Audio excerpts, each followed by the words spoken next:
and soul discipline. Such crises in the affairs of a universe demonstrate the tremendous influence of mind as a factor in spiritual choosing.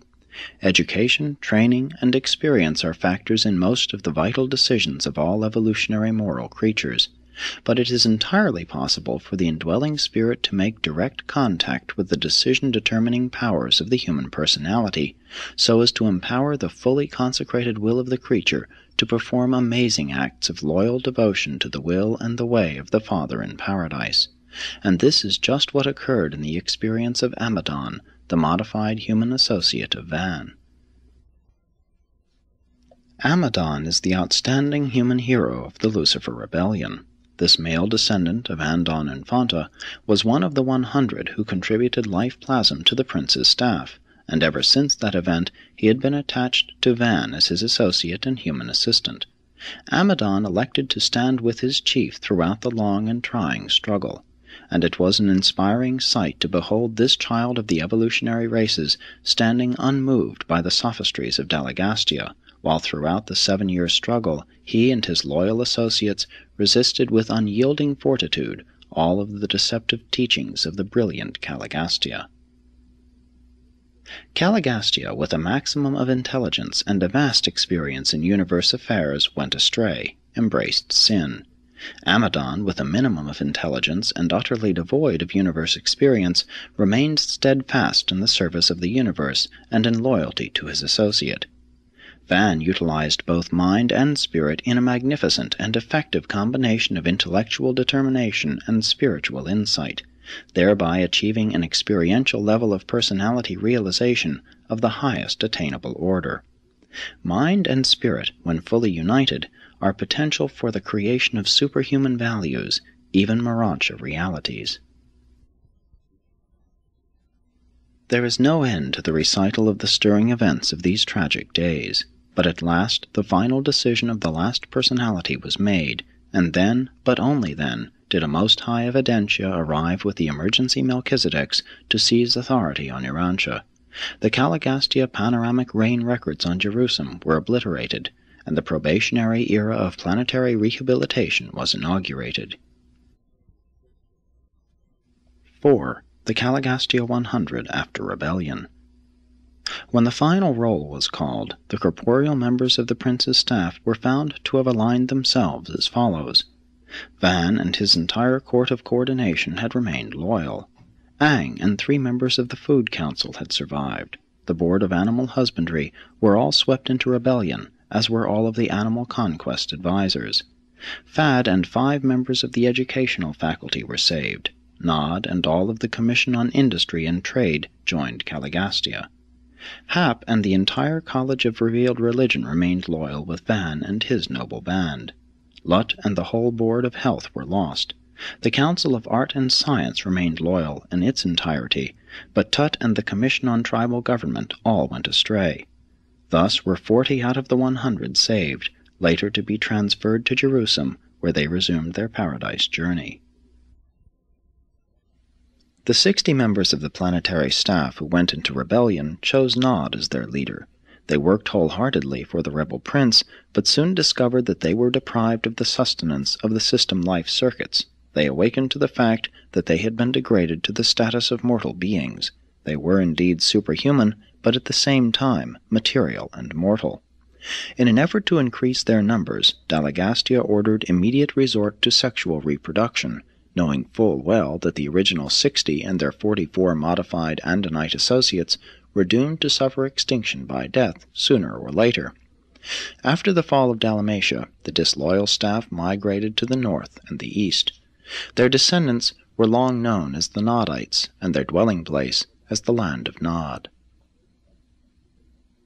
The presence of these extraordinary supermen and superwomen, stranded by rebellion and presently mating with the sons and daughters of Earth, easily gave origin to those traditional stories of the gods coming down to mate with mortals, and thus originated the 1001 legends of a mythical nature, but founded on the facts of the post-rebellion days, which later found a place in the folk tales and traditions of the various peoples whose ancestors had participated in these contacts with the Nodites and their descendants.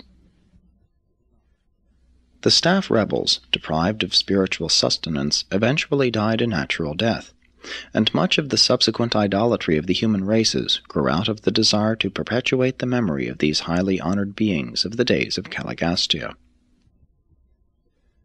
When the staff of 100 came to Urantia, they were temporarily detached from their thought adjusters.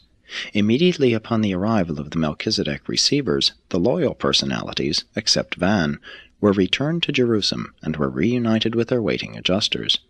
We know not the fate of the 60 staff rebels. Their adjusters still tarry on Jerusalem. Matters will undoubtedly rest as they now are, until the entire Lucifer rebellion is finally adjudicated and the fate of all participants decreed. It was very difficult for such beings as angels and midwayers to conceive of brilliant and trusted rulers like Caligastia and Dalagastia going astray, committing traitorous sin. Those beings who fell into sin, they did not deliberately or premeditatedly enter upon rebellion, were misled by their superiors, deceived by their trusted leaders. It was likewise easy to win the support of the primitive-minded evolutionary mortals.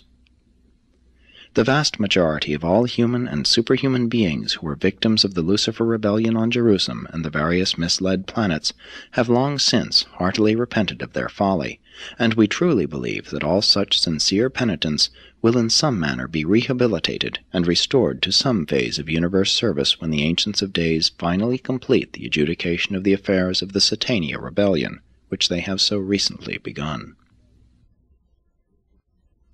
5. Immediate results of rebellion. Great confusion reigned in Dalmatia and thereabout for almost 50 years after the instigation of rebellion.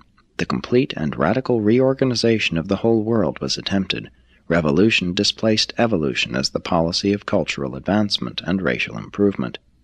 Among the superior and partially trained sojourners in and near Dalmatia, there appeared a sudden advancement in cultural status. But when these new and radical methods were attempted on the outlying peoples, indescribable confusion and racial pandemonium was the immediate result. Liberty was quickly translated into license by the half-evolved primitive men of those days. Very soon after the rebellion, the entire staff of sedition were engaged in the energetic defense of the city against the hordes of semi-savages who besieged its walls as a result of the doctrines of liberty which had been prematurely taught them.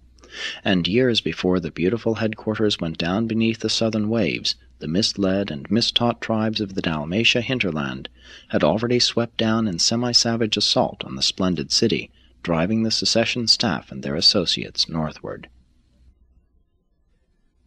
The Caligastia scheme for the immediate reconstruction of human society in accordance with his ideas of individual freedom and group liberties proved a swift and more or less complete failure. Society quickly sank back to its old biologic level, and the forward struggle began all over, starting not very far in advance of where it was at the beginning of the Caligastia regime, this upheaval having left the world in confusion worse confounded. 162 years after the rebellion, a tidal wave swept up over Dalmatia, and the planetary headquarters sank beneath the waters of the sea, and this land did not again emerge until almost every vestige of the noble culture of those splendid ages had been obliterated. When the first capital of the world was engulfed, it harbored only the lowest types of the Sangic races of Urantia, renegades who had already converted the Father's Temple into a shrine dedicated to Nog, the false god of light and fire. 6. Van the Steadfast. The followers of Van early withdrew to the highlands west of India, where they were exempt from attacks by the confused races of the lowlands, and from which place of retirement they planned for the rehabilitation of the world, as their early Badonite predecessors had once all unwittingly worked for the welfare of mankind just before the days of the birth of the Sangic tribes. Before the arrival of the Melchizedek receivers, Van placed the administration of human affairs in the hands of 10 commissions of 4 each, groups identical with those of the prince's regime. The senior resident life carriers assumed temporary leadership of this council of 40, which functioned throughout the 7 years of waiting. Similar groups of Amadonites assumed these responsibilities when the 39 loyal staff members returned to Jerusalem. These Amadonites were derived from the group of 144 Andonites to which Amadon belonged, and who have become known by his name.